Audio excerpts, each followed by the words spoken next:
We have seen already what the Department of Agriculture, particularly one of our agencies, had given to the Caraga State University.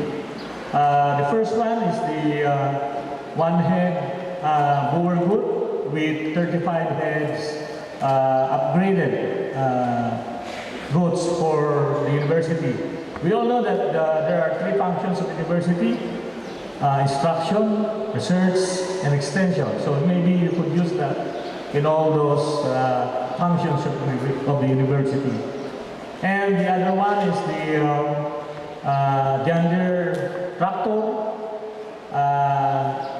That was given because the Department of Agriculture had constructed a facility in Bayugan, and that's one of the components of the program.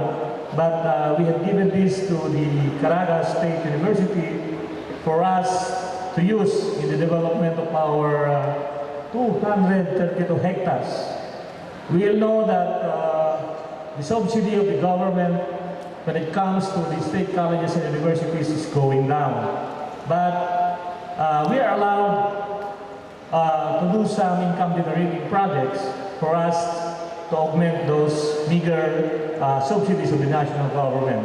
So in line with that, we are hoping that you could use those tractor for you to develop a corn area here to augment the income of the university.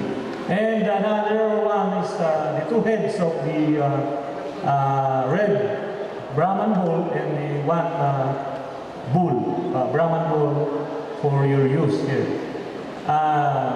Since this is my first time to be coming here, maybe I'm still new in the region.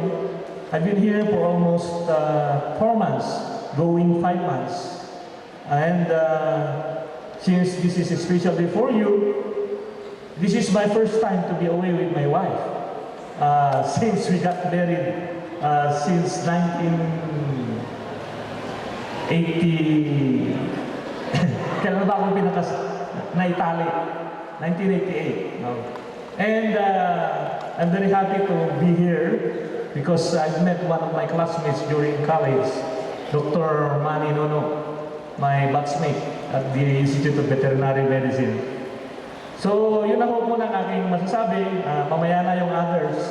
And I'm just hoping that we will continue this very beautiful partnership and collaboration here in Canada. Thank you.